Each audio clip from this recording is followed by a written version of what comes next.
I request Professor Yasuyuki Ikigami to be the chair for the session and Dr. R. Venkatesan to be the rapporteur. Thank you, sir. Professor Ikigami, Deputy Director, Institute of Social Energy, Saga University. He has worked as delegate to Japan on executive committee members of International Energy Agency Ocean Engineering System from 2003. Sir has also worked as coordinator of task on status of OTEC and its resource assessment in IEA OES in 2016. Over to you, sir.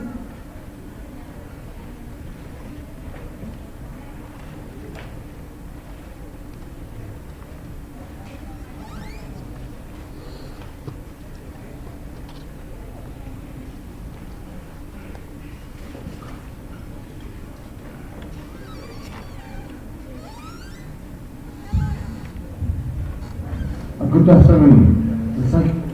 Thank you for interviewing me. First, congratulations on the Silver Jubilee celebration. So, first time I went to the NIOT at 1996. So, almost 23 years ago. So, I'm very honored to the chair this session, first session. So, first session speaker, Dr. Ura, Professor Emeritus, Tokyo University, Japan, from Japan. He is a leader of the robotics specialist in Japan. So, talking time, 27 minutes, discussion 3 minutes, totally 30 minutes. Please start. Thank you very much, Ikigami Sensei. And thank you very much. This is my great honor to do a talk at the Silver Jubilee celebration meeting of National Institute of Ocean Technology. And anyway, congratulations. And this is my 19th visit to India and 4th visit to Chennai. And this picture was taken at Chennai 7 years ago for today's presentation. And in 2015, NIOT and ITP-OES Japan chapter organized the International Symposium Underwater Technology, shortly UT15. It was well organized and very successful. We got many friends all over the world. Dr. Atman and his team's big effort resulted in coming Oceans Conference at Chennai in 2022. So, UT15 symposiums were held at the NIOT campus, and we felt very comfortable, and we recognized that NIOT is certainly a very big and active organization among the ocean community in the world. At that time, in my talk at the plenary session of UT15, I presented a Japanese big research and development program, so-called Japan in the Ocean program. At that time, the program was just started as a 5-year national program, and so that it was ended by this March. So that today, in today's talk, I would like to show some technical results of this program. But before talking about the program, the results of the program, I'd like to talk about one of the big historical underwater events across Indian Ocean, and then I'd like to talk about the survey of Indian mid-ocean ridge system using our AEB. What did the historical big events across the Indian Ocean is transfer of Subhash Chandra Bose to Japan from Europe by 2 submarines. And Indian people knows very well about Chandra Bose. And the right-hand side is a picture on the Japanese submarine E-29.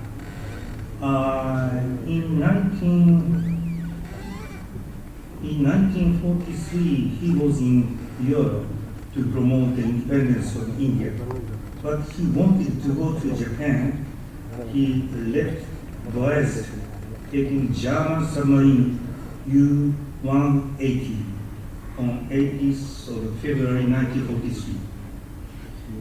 German submarine U-180 met Japanese submarine E-29 off Madagascar, and he moved to Japanese submarine from German submarine. Then he arrived at Saban Island, which is located west end of Sumatra Island. Then he took airplanes to Penang, Saigon, Manila, Taipei, and arrived at Hamamatsu in Japan. And finally, he arrived to Tachikawa Airport in Tokyo, 16th of May, 1943. And during Pacific War, Japan lost 127 submarines and their crews. But 58 submarines remains, but they were disposed by U.S. Navy after World War II. Among them, my team found 24 submarines off Goto Islands and identified their names in August 2017, 2 years ago. These are features of the submarines. So this is a bathymetric map of the disposal area. And the depth of the sea is 200 meters, so that the multi-beam sonar can find out clearly 24 submarines. The biggest one, you can see number 24 in the middle, is E402, 130 meters long, and it can carry 3 airplanes. So, but one of the surprising point that we found this submarine, E-47 submarines. It is standing on the seafloor like this way. This is a side-scan sonar image. And we were very surprised looking at this one. And this is E-47 submarine, and like this way. And this is E-58 submarines, which is also standing on seafloor upside down. And which is very famous because of this submarine destroyed the U.S. warship Minneapolis end of June of 1945. Anyway, this is our study. After that, last year, our team found 3 submarines on the seafloor on Wakasa Bay in June 2018. They are row 500 and E121 and row 68. The depth is not so deep, 80 meters, so that's we can find 3 submarines like this way, based on multi-beam sonar system. And the middle one is row 500. And this is a Java submarine U-511, which left Lorient Port on 10th of May 1943 and cruised across the Indian Ocean and arrived at Kure, Japan on 8th of August 1943. 3 months cruising. After that, it became Japanese row 500. It remains after the World War II. So it was sunk by U.S. Navy in the middle of Wakasa Bay. But no one knows where it is. This is a picture of U-boat U-511 or Row 500. So So that is my private relationship between Indian Ocean and submarine, underwater research work. And in 2006, I carried my autonomous underwater vehicle R2D4 to Rift Valley of Central India Mid-Ocean Ridge System. And so this is an R2D4 which was constructed 2003, and length overall is about 4 meters, and weight is about 1.5 tons. And this is a picture of our team, and the destination of the cruise is this location.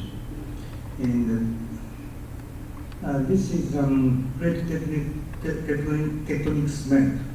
And in the middle of the Indian Ocean, there is some Central Indian Mid-Ocean Ridge System.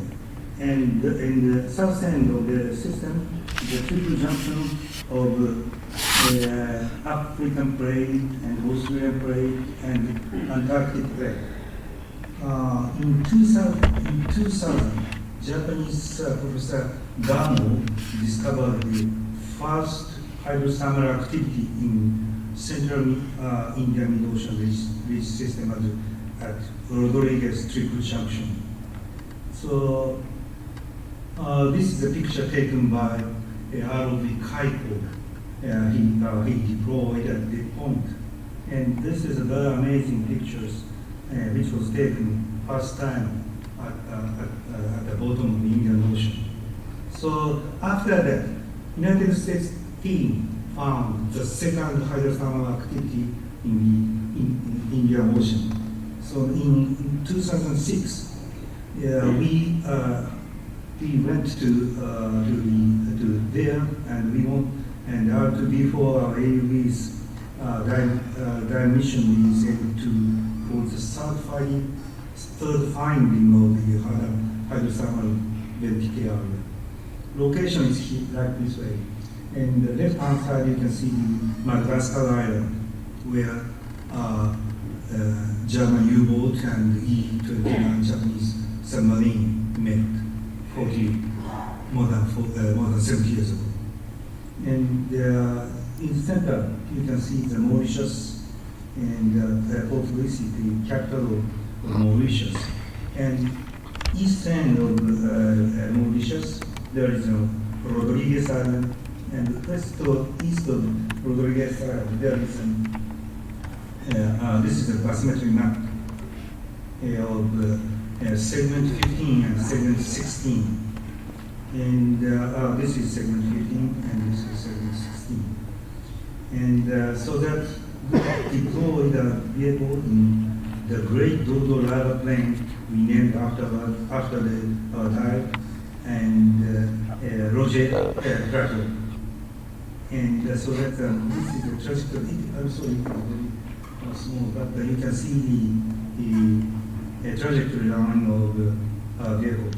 And here in Roger Prato, we deployed 3 times. And here, and there was at north end, at the Dodo Great Lava Plain, I deployed 1 time. And so this is a kind of results. And this is a 3-dimensional view of say, Roger Prato. And around here, there is a hint of hydrothermal activity we found. And next one is very flat Rift Valley of number 16 segment. And you can see the side-scan sonar image of the Rift Valley. So you can see that this is a close-up of the side-scan sonar. So you can see the very flat bottom of the valley. So this system was a lava plain, and we estimated the volume of lava. Length overall is about 26 kilometers, and width is about 2.7 kilometers, and the area is 70 square kilometers. So that we estimated the volume of lava may be 16 cubic kilometers. And it is our results of about 15 years ago.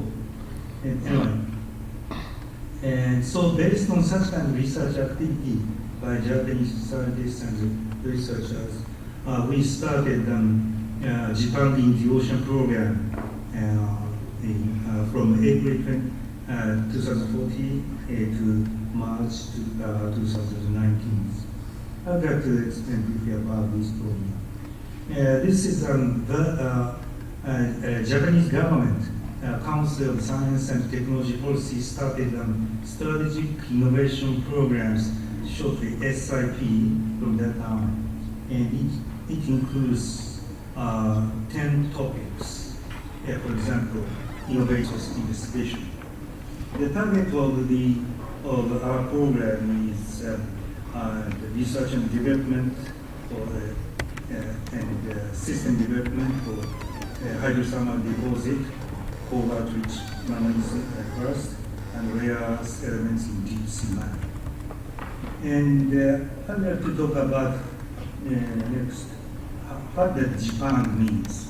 You know, in 13th century, Marco Polo, he is an Italian, went to China and stayed a very long time in China. And this is a footprint of Marco Polo's travel. And in the middle, there is India, and of course in the middle of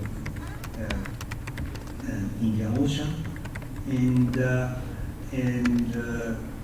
he, after coming back to Italy, he wrote a famous travel note, The Travels of Marco Polo. And he wrote in it that east of China there is some gold country, that's in Japan. He said, Japan changed slightly day by day, and Japan is Japan. So Japan means gold country, but it was more than 1,000 years ago. So then his note, the travels of Marco Polo initiated age of exploration in European countries. This is a proof of gold country 1,000 years ago. But now, almost no production of gold. So that he restarted Japan in the Ocean program. And so you know that Professor Tetsuro Urabe he was nominated as the leader of this program. And big Japanese national organization, JANSTE, and National Institute of Advanced Industrial Science and Technology, ARIST, and the National Maritime Research Institute, Port and Airport Research Institute, and so on, were involved in this big program. And so there are 3 topics the program should cover. The first one is understanding of geological feature of mineral resources. The second one is development of new technologies for their survey. And the third one is the development of necessary technologies for survey of ecosystem in the deep sea. The third one is very important in order to development the deep sea mineral resources. So the program was ended this March, so that I would like to show you the promotion video. Japan's land area is relatively small, and the country is considered to be poor in natural resources. However, it is the 6th largest maritime nation when all its territorial area and exclusive economic zones are combined. Recent studies have found that mineral resources lie under the seafloor around Japan. Yet no full-fledged investigations have been conducted to date. Today, I'd like to show you the Integrated Ocean Resources Surveying System, the world's leading system that Japan has developed to search for and characterize ocean resources, particularly seafloor hydrothermal activity.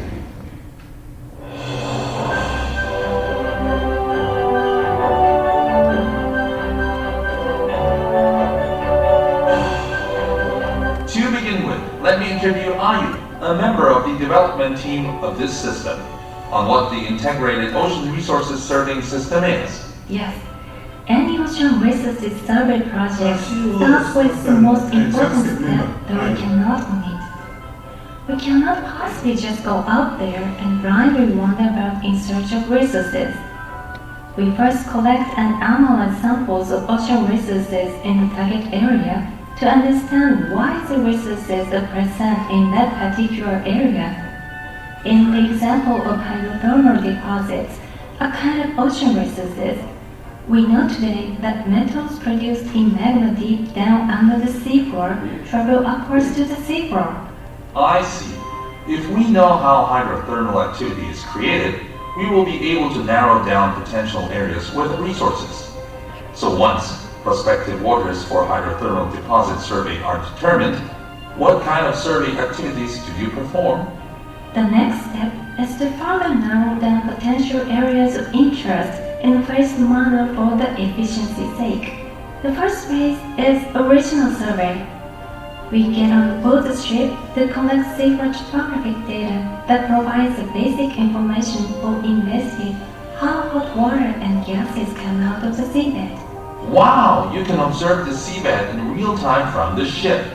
This makes it possible to survey the target areas effectively.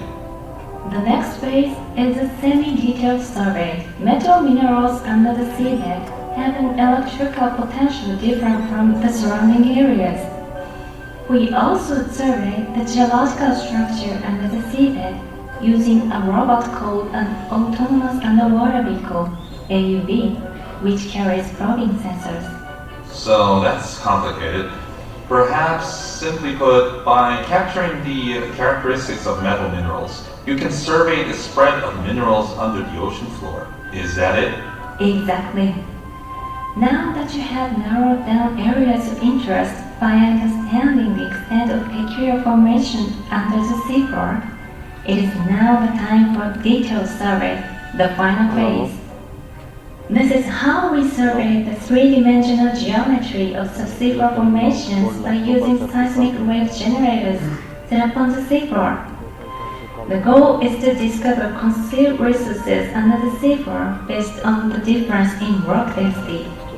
This approach provides more accurate subseafloor information because the investigation takes place on the actual seafloor, closer to the resources themselves. These are actual mineral samples taken from the sea area that was identified by the Integrated Ocean Resources Surveying System.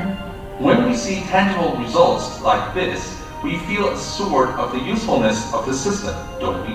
Exactly. We also developed a technology to visualize where subseafloor resources may most likely exist by comprehensively analyzing the data obtained during this phase narrowing down process. So we cannot see the resources under the seafloor. So this kind of visualization should help us grasp accurate locations. What is your impression, Sasha? Well, planning ahead very well is a shortcut, after all, to effective and low-cost survey at sea, as it is far too difficult to investigate the entirety of the vast ocean. Right. We have developed this system through a concerted effort by the industry, academia, and government. The aim is to transfer the technologies and know-how obtained in the process to the public sector. In other words, to industrialize the ocean resources survey.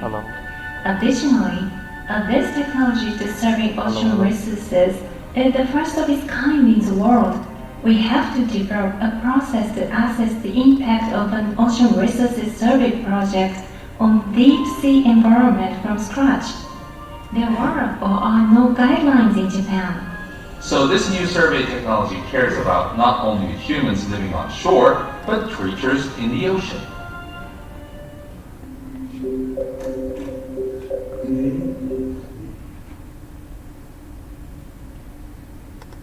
Japan has developed the So So this is the total view of the system. But in view of technology, one of the important issue is multiple vehicle operation. And I'd like to talk about shortly about what our idea is. Because in order to accelerate the service speed, it is necessary to do very effective, efficient cruise. For example, this is my cruise report carried out in 2017. And our cruise ship, Kaide, departed from Yokosuka October 26, and cruises 2 days, and because of typhoon we should evacuate and then cruise. And only 3 dives in 3 days and went back to Yokosuka. Well, the 12 days cruise, but only 3 dives. It's very inefficient. It is mainly because the destination is far from Yokosuka port of Jamestown, and typhoon attack is quite often in summer and autumn near Japan, and also in winter time, wind from Siberia and China blows very strong, and so that the little chance to die. That's a very difficult problem. So it is necessary to develop multiple AUVs. Development is very important to accelerate the survey of ocean. So because AUV does not have troublesome umbilical. But what the biggest problem of simultaneous deployment of multiple AUVs, I would like to show you an example. This mother has one son, and she feels comfortable at this time, and she can deal with 2 sons because she has 2 hands. But the number increases like this way, how she feels. And so that the children may cannot, let's say, she cannot control all children. And so that she wants to enjoy a comfortable and peaceful life. Children should be as, let's say, autonomous as possible. So that's the basic idea. So Japan in the Ocean program, we developed multiple AUV system for comfortable multiple vehicle operation. And that's I'd like to show you an example of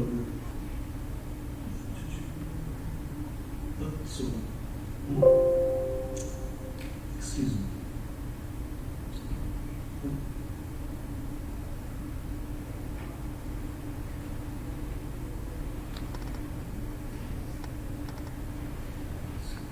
So at that time, we operated 3 cruising type AUVs and 1 foreign type AUV.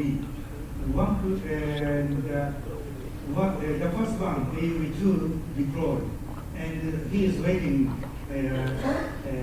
near the seafloor, and second one follows. Then third one deployed. And after that, foreign type AUV went to the seafloor like this way, vertical downwards. And when the foreign type AUV arrived at the seafloor, 3 AUV starts surveying like that way. And surface vehicle, that's an autonomous surface vehicle followed the 2 AUVs in order to monitor the location of these AUVs. Okay?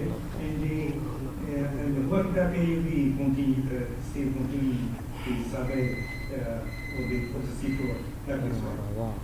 Okay? So these 4 AUVs are designed for this purpose. And at present, all AUVs are designed for single operation use. So this is a very different feature of our program. And anyway, so that's we did we did this kind of operation 2 years ago, and it was very successful. So now I would like to say the next step as an engineer. AUV, at present, any AUV cannot do sampling.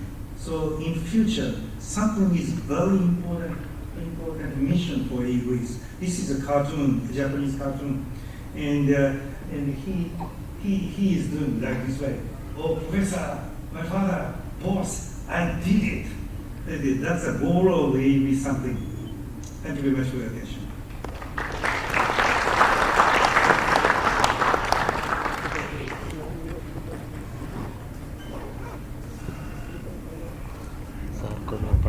Thank you for presentation. So, let's open the discussion. There are questions or comment? Please.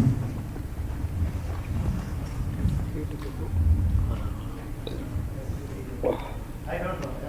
You got a microphone? Oh, yeah. Thank you. Yeah. You know, I think it's interesting. You know, we know about your, I think, efforts of Japan to working in EEZ of Japan and all. You know, that's in particular to the hydrothermal sulfides. Unlike other countries who have applied for hydrothermal sulfides in the international area. Okay. Now it's only, still we are not clear whether you have got the required actually capability to exploit these hydrothermal sulfides or you are still exploring. Our program is based on the only survey, and exploring is another mission. So that the Japanese government has two programs. One is exploration hydrothermal deposit as a mineral resource.